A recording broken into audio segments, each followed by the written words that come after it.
الحمد لله وحده والصلاة والسلام على من لا نبي بعده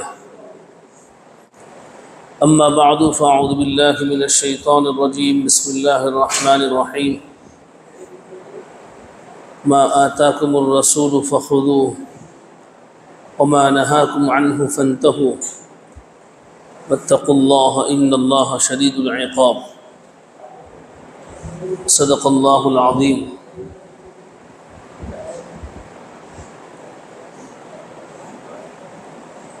میرے بھائیوں،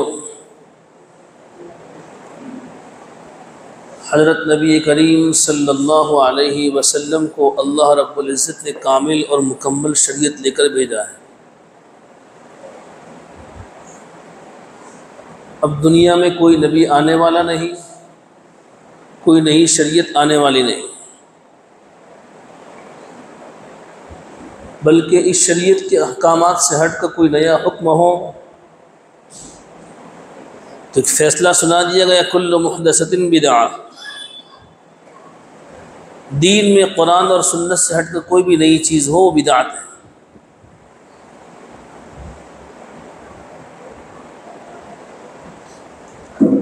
اللہ کے نبی صلی اللہ علیہ وسلم کو کامل اور مکمل شریعت دینے کے بعد اللہ رب العزت نے اخیر میں آیت نازل فرما دی، الیوم اکملت لکم دینکم واتممت علیکم نعمتی ورضیت لکم الاسلام دینا۔ آج ہم نے تمہارے لیے تمہارے دین کو کامل کر دیا۔ ایک بات یہاں سمجھنی چاہیے، کوئی یوں سمجھتا ہو اسلام 1400 سال پرانا ہے اور دوسرے مذاہب اس سے زیادہ پرانے ہیں۔ دنیا میں سب سے پرانا مذہب اسلام ہے۔ حضرت آدم علیہ نبینا وعلیہ الصلاۃ والسلام جس مذہب کو لے کر آئے، دنیا میں جب تشریف لائے، اللہ نے جب ان کو بھیجا ہے وہ اسلام ہی کے ساتھ آئے۔ جتنے انبیاء آئے، تمام انبیاء علیہ الصلاۃ والسلام کو اسلام ہی کو لے کر بھیجا گیا ہے۔ آپ علیہ الصلاۃ والسلام کی شریعت 1400 سال پرانی نہیں ہے۔ 1400 سال پہلے یہ اعلان نہیں کہ آج ہم نے اسلام کو نازل کیا ہے، یہ کہہ دیا گیا کہ اللہ کی طرف سے اترنے والے شرعی احکامات کی آج تکمیل ہو چکی ہے۔ 1400 سال پہلے تکمیل کا اعلان ہوا ہے، ابتدا کا اعلان نہیں ہوا ہے۔ اللہ کے نبی علیہ الصلاۃ والسلام جو چیز ہمیں بتا کر گئے ہیں، جو چیز آپ علیہ الصلاۃ والسلام کہہ کر گئے ہیں، جس کو آپ نے کر کے دکھایا ہے، یا صحابہ کرام نے آپ علیہ الصلاۃ والسلام کی موجودگی میں جو اعمال کیے ہیں اور آپ نے ان کو روکا نہیں ہے، وہ اسلام اور شریعت کا حصہ ہے۔ قیامت تک وہی طریقہ چلتا رہے گا۔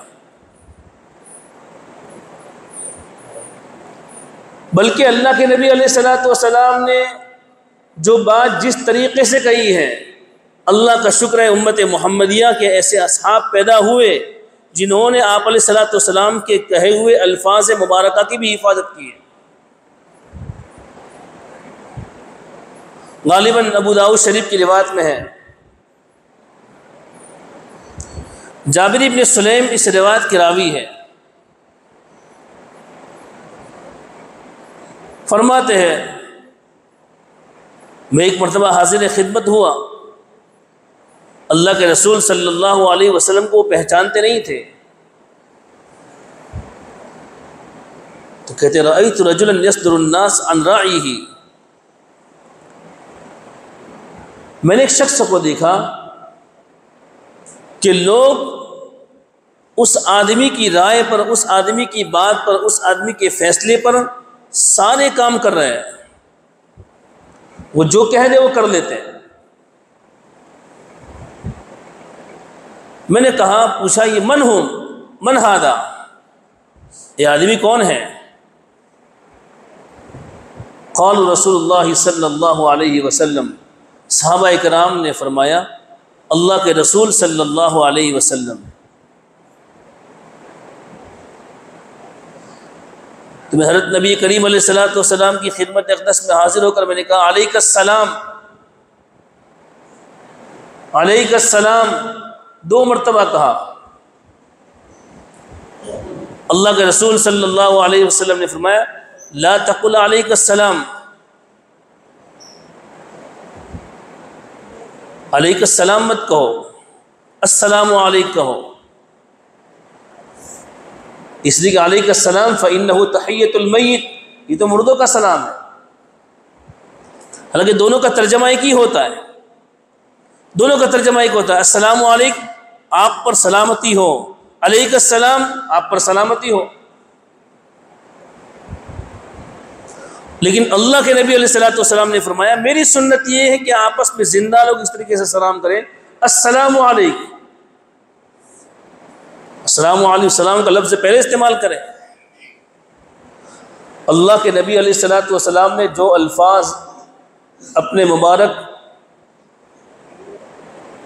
زبان مبارک سے جو الفاظ جس طریقے سے نکالے ہیں، اس طریقے سے اگر بندہ ان الفاظ کو اسی طریقے سے ادا کرتا ہے تو اس کی برکات اور انوارات کچھ الگ ہی ہوتے ہیں۔ ایک صحابی فرماتے ہیں اللہ کے نبی علیہ الصلوۃ والسلام نے مجھے ایک دعا سکھائی کہ رات کو جب سو تو یہ دعا پڑھو، آمنت بکتابک الذی انزلت وبنبیک الذی ارسلت، میں ایمان لایا اس کتاب پر،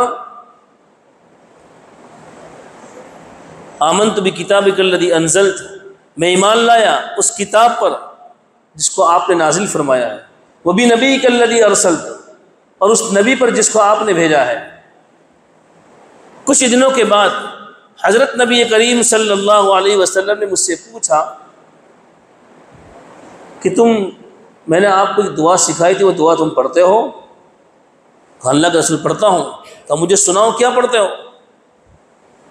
تو ان صحابی نے عرض کیا آمنت بکتابک الذی انزلت وبرسولک الذی ارسلت۔ آپ نے فرمایا میں نے وبی رسول کہاں کہا ہے، رسول کا لفظ استعمال نہیں کیا، میں نے نبی کہا ہے، جبکہ دونوں کا مطلب ایک ہی ہو رہا تھا کہ نبی سے مراد بھی حضرت نبی کریم علیہ الصلوۃ والسلام ہے اور رسول سے مراد بھی حضرت نبی کریم علیہ الصلوۃ والسلام ہے۔ آپ نے فرمایا جو الفاظ میں نے سکھائے ویسے ہی ادا کرو۔ جب میرے بھائیوں الفاظ میں اتنی رعایت کو کہا گیا ہے تو اللہ کے نبی کا جو طور طریق ہے، نماز پڑھنے کا طریقہ، معاشرت کا طریقہ، معاملات کا طریقہ، اخلاق کا جو طریقہ ہے، جو آپ نے جیسا بتایا ویسا اگر انسان کرے گا تو کامیاب ہے، ورنہ کوئی آدمی کتنے بھی اعمال کر لیتا ہو اگر ان اعمال میں سنت نہیں ہے آدمی کامیاب نہیں ہو سکتا۔ بغیر سنت کے کوئی ولی نہیں بن سکتا۔ کوئی آدمی کہتا ہوں میں ولی ہوں، قطب ہوں، ابدال ہوں، فلاں بزرگ ہوں، لیکن زندگی میں سنت نہیں ہے، بغیر سنت کے وہ کچھ بھی نہیں بن سکتا۔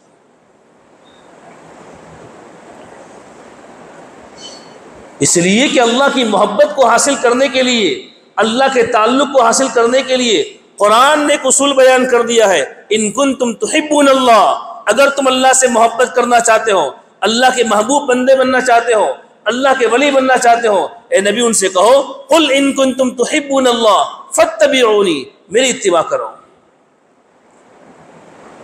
مفتی محمود حسن صاحب گنگوہی رحمۃ اللہ علیہ فرمایا کرتے تھے اگر آدمی کو دیکھنا ہو میرے دل میں اللہ کی محبت کتنی ہے اور اللہ مجھ سے محبت کتنی کرتا ہے، اس لیے قرآن نے کہا ہے، تو اگر آدمی کو دیکھنا ہو کہ میں اللہ سے کتنی محبت کرتا ہوں، اللہ مجھ سے کتنی محبت کرتا ہے، تو آدمی کو دیکھنا ہو تو دیکھ لے کہ میری زندگی میں اتباع رسول کتنا ہے۔ قرآن نے کہا ہے قل ان کنتم تحبون اللہ فاتبعونی یحببکم اللہ، اگر تم اللہ سے محبت کرنا چاہتے ہو تو میری یہ پیروی کرو، اللہ بھی تم سے محبت کرے گا۔ تو معلوم ہے بندہ اللہ سے محبت کرنا چاہتا ہو یا اللہ کے نزدیک محبوب بننا چاہتا ہو، اس کے لیے ایک ہی راستہ ہے، اللہ کے رسول علیہ السلام کی پاکیزہ سنت اور پاکیزہ طریقوں کو اپنانا۔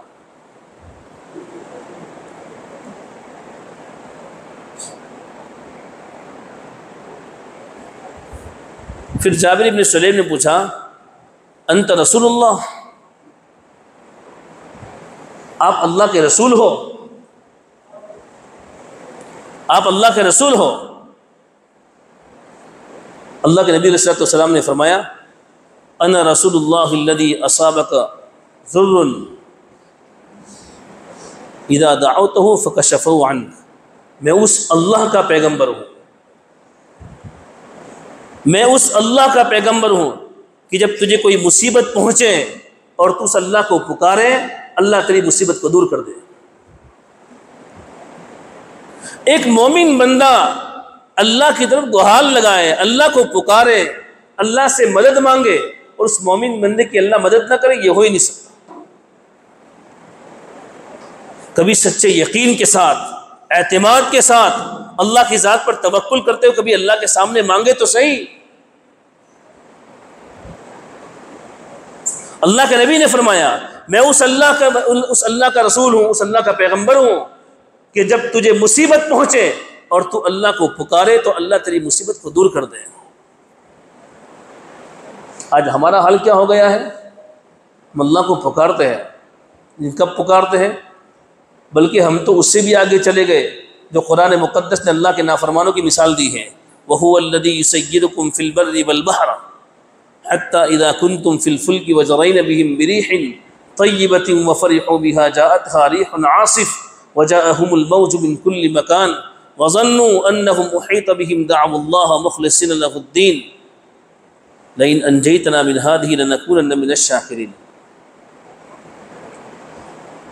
کہ اللہ وہ ذات ہے جو تم کو کشتیوں میں چلاتا ہے، سمندر میں تمہارا سارا بوجھ، تمہارے سامان کا بوجھ جو کشتیاں سمندر میں اللہ کی جو ہے اشاروں پر، اللہ کے حکم پر چلتی ہے تمہیں لے کر۔ حتی اذا کنتم فی الفلک، یہاں تک کہ جب تم کشتی میں ہوتے ہو، وجرین بہم بریح طیبہ، اور وہ کشتیاں تمہیں لے کر چل رہی ہوتی ہیں خوشگوار ماحول میں۔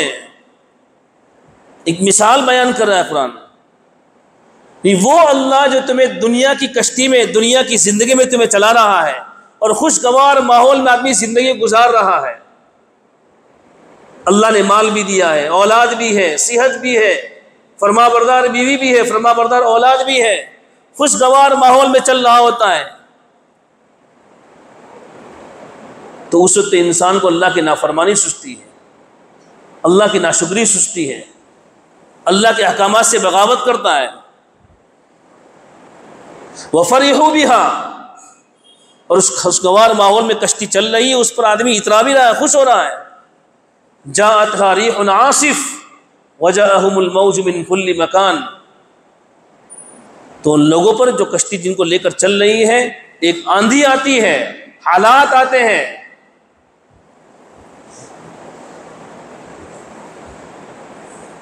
وَجَاءَهُمُ الْمَوْجُ مِنْ كُلِّ مَكَانٍ، چاروں طرف سے حالات شروع ہو جاتے ہیں، بیماری آ گئی، جائیداد ختم ہو گئی، اولاد نافرمان بن گئی، بیوی نے نافرمانی شروع کر دی، تو آدمی پھر مسجد میں آتا ہے، اے اللہ معاف کر دے، میرے فلاں کام کو جو بگڑا ہوا اس کو سدھار دے، اللہ سے مانگنا شروع کر دیتا ہے۔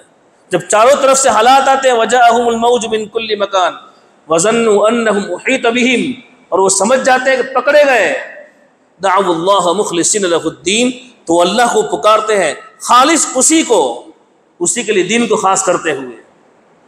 جب آدمی حالات میں آتا ہے، کسی بھی مذہب کو ماننے والا ہو، جب آدمی حالات میں آتا ہے چاروں طرف سے اور سارے سہارے ختم ہو جاتے ہیں، وہ اپنی اپنی زبان میں اللہ کی طرف متوجہ ہو جاتا ہے، ایک پرمیشور کو ہی پکارتا ہے، ایک اللہ کو پکڑتا ہے۔ پھر جب حالات اللہ ہٹا دیتا ہے، لیکن انجیتنا، کیا کہتا ہے؟ اے اللہ اگر آپ نے ہم کو نجات دے دی، ہم آپ کے شکر گزار بندے بن جائیں گے۔ فلما انجاہم، پھر جب اللہ ان کو ان حالات سے نجات دیتا ہے، اذا ہم یبغون فی الارض، پھر سے بدماشیاں شروع ہو جاتی ہیں۔ حالات آتے ہیں، مسجدوں کی طرف رخ ہو جاتا ہے، حالات آتے ہیں، صدقات بڑھ جاتے ہیں، حالات آتے ہیں، وظائف بڑھ جاتے ہیں۔ بلکہ میرے بھائیوں، اس سے آگے بڑھ کر کہوں، افسوس کی بات یہ ہے آج کا مسلمان اتنا دین سے دور ہوا ہے کہ اتنے حالات ہونے کے باوجود بھی مسلمان آج کے ماحول میں اللہ کی طرف متوجہ ہونے کے لیے تیار نہیں ہے۔ یہود کو ہم گالیاں بولتے ہیں کہ دنیا میں ظلم ڈھا رکھا ہے، اس کے باوجود لکھا ہے کتابوں میں سال میں ایک رات آتی ہے جس میں یہ لوگ مسجد اقصی کے پاس ایک دیوار ہے، اس دیوار کے پاس جا کر رات بھر روتے ہیں، اللہ سے اپنے گناہوں کی معافی مانگتے ہیں۔ وہاں علماء نے، ایک صاحب نے اپنی کتاب میں لکھا ہے کہ یہود سال میں ایک رات اس دیوار کے پاس جمع ہو کر اپنی کرتوتوں پر معافی مانگتے ہیں۔ افسوس کی بات یہ ہے کہ آج امت مسلمہ اس کو شب قدر میں بھی رونے کی توفیق نہیں مل رہی، اس کو رمضان میں بھی اللہ کے سامنے رجوع ہونے کی توفیق نہیں مل رہی۔ کب میرے بھائیوں اللہ کی طرف آئیں گے؟ قرآن تو بار بار ہمیں کہہ رہا ہے فَفِرُّوا إِلَى اللَّهِ، اللہ کی طرف آ جاؤ۔ فَأَنَّىٰ تُؤْفَكُونَ، کہاں الٹے جا رہے ہو؟ میرے بھائیوں، جو اللہ ماں کے پیٹ میں 3 اندھیروں میں ہمارے کھانے کا انتظام کرنے والا ہو، جس اللہ نے ہمیں بغیر کچھ کہے ہوئے، ہم نے کوئی درخواست نہیں دی تب بھی اللہ نے ہمیں انسان بنایا ہو، اشرف المخلوقات میں سے بنایا ہو، حضرت نبی کریم علیہ السلام کی امت میں سے بنایا ہو، جو اللہ ہمیں اتنے انعامات دے رہا ہے کہ ہم اللہ کی اطاعت کریں، اللہ کے احکامات پر چلے، اور اللہ ہمیں مصیبت میں ڈال دے گا۔ قرآن کہتا ہے یا ایھا الانسان ما غرک بربک الکریم، اے انسان تجھے اپنے رب کریم سے کس چیز نے دھوکے میں رکھا ہے؟ الفاظ تو دیکھو قرآن کیا کہہ رہا ہے، یہ نہیں کہا کہ انسان تجھے اللہ سے کس چیز نے دھوکے میں رکھا ہے، تجھے تیرے معبود سے کس چیز نے دھوکے میں رکھا ہے، رب کا لفظ استعمال کیا، اے انسان تجھے تیرے رب سے، وہ رب جس نے، رب کے معنی ہوتا ہے تربیت کرنا، پرورش کرنا، پالنا، جس نے تجھے تیری ماں کے پیٹ میں پالا، بچپن میں تیرے کھانے کا انتظام کیا، تیرا پیٹ روٹی کو قبول نہیں کر رہا تھا، تیرے منہ میں دانت نہیں تھے تو روٹی کو چبا سکے، تو ماں کے سینے سے تیری روزی کا انتظام کیا، تو اس وقت گندگی میں آلود رہتا، تو تیری ماں کے دل میں اور گھر والوں کے دل میں تیری محبت ڈال دی تاکہ وہ تیری گندگی کو صاف کرے، تجھے نہلائے دھلائے، تجھے کپڑے پہنائے۔ جب تو کمزور تھا، تو عبادت کے لائق نہیں تھا، اس وقت تیرا رب تجھے نہیں بھولا ہے، آج تو عبادت کے لائق ہو کر اللہ کی عبادت کرے اور رب تجھے بھول جائے گا؟ خیر تم یہ کہہ رہا تھا، اس اللہ کو ہم پکاریں۔ اللہ کے رسول نے فرمایا میں اس اللہ کا پیغمبر ہوں کہ جب تجھے کوئی مصیبت پہنچے اور تو اس اللہ کو پکارے تو اللہ تیری مصیبت کو ختم کر دے۔ ایک بات کی اپنی بات پوری کرتا ہوں، مسلم شریف کی روایت میں ہے، حضرت نبی کریم علیہ السلام نے فرمایا، مثال کے طور پر ایک آدمی جنگل میں جا رہا ہے، اونٹ پر اپنا سامان رکھا ہوا ہے، اس زمانے میں اونٹ ہوتے تھے، عرب کے صحرا، عرب کے جنگل اور رن وہاں کا بڑا مشہور ہے، چاروں طرف زمین ہی زمین، چٹیل میدان ہے۔ اچانک اس آدمی کو اس چٹیل میدان میں ایک درخت مل گیا، تو سوچا لاؤ یہاں چٹیل میدان میں ایک درخت مل گیا ہے، اس درخت کے نیچے جو ہے کچھ آرام کر لو۔ اس نے اپنی سواری کو وہاں کھڑا کیا، خود نیچے اترا، درخت کے سائے میں سو گیا۔ اللہ کے نبی علیہ السلام مثال بیان کر رہے ہیں، سونے کے بعد اچانک آنکھ کھلی، اونٹ غائب ہے، سارا ساز و سامان اسی پر تھا، پانی، کھانا، کپڑا، سب کچھ اسی پر تھا۔ اب چٹیل میدان میں رن میں اسے کیا ملے گا؟ ادھر ادھر تلاش کیا لیکن کہیں اس کو سواری نہیں ملی، تو آدمی نا امید ہو کر پھر سے درخت کے نیچے آ کر سو گیا کہ اب سو جاؤ، ملک الموت آئے گا تو اٹھیں گے، پھر سے سو گیا۔ اچانک اس کی آنکھ کھلی، دیکھا سواری سامنے ہے، سواری سامنے ہے، وہ آدمی خوشی میں کہتا ہے اے اللہ میں تیرا رب، تو میرا بندہ۔ خوشی میں آدمی بعض مرتبہ الفاظ ایسے کہتا ہے، یہ آپ علیہ السلام فرماتے ہیں کہ اس سواری کو دیکھنے سے وہ بندہ جتنا خوش ہوتا ہے، اس سے زیادہ جب اللہ کا نافرمان بندہ اللہ کی طرف رجوع ہوتا ہے، اللہ اس سے زیادہ خوش ہوتا ہے کہ میرا بندہ جہنم کی آگ سے بچ گیا۔ اس لیے میرے بھائیوں، سچے دل کے ساتھ اللہ کے سامنے سچی پکی توبہ کی جاوے۔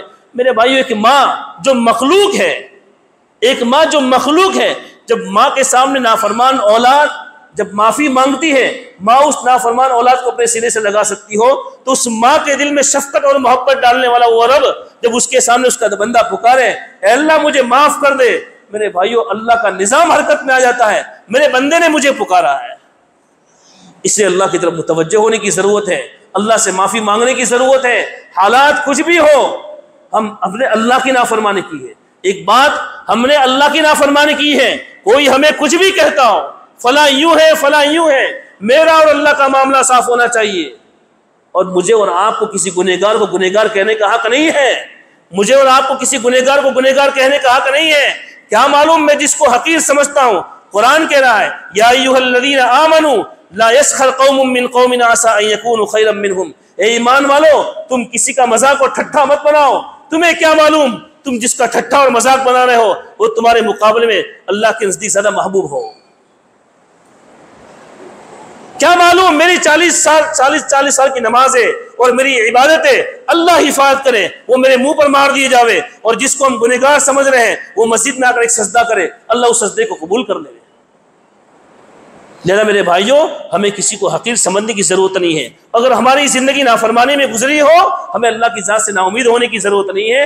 اللہ تعالیٰ قل یا عبادی الذین اسرفوا علی انفسہم لا تقنطوا من رحمت اللہ، اے نبی جی میرے ان بندوں سے کہو، یوں نہیں کہا گنہگاروں سے کہو، ظالموں سے کہو، نافرمانوں سے کہو، یہ نہیں کہا یا عبادی الذین اسرفوا، میرے ان بندوں سے کہو، میرے بندے کہا، میرے ان بندوں سے کہو جنہوں نے اپنی جانوں پر جو زیادتی کر رکھی ہے، لا تقنطوا من رحمت اللہ، میری رحمت سے نا امید مت ہو جاؤ، انہ هو الغفور الرحیم۔ علماء سے پوچھے یا قرآن نے کتنا تاکید کے ساتھ کہا ہے، یقیناً وہی ذات ہے جو بہت زیادہ مغفرت کرنے والی اور بہت زیادہ رحم کرنے والی ذات ہے۔ اللہ ہم سب کو اپنی طرف رجوع کرنے کی توفیق عطا فرماوے۔ وآخر دعوانا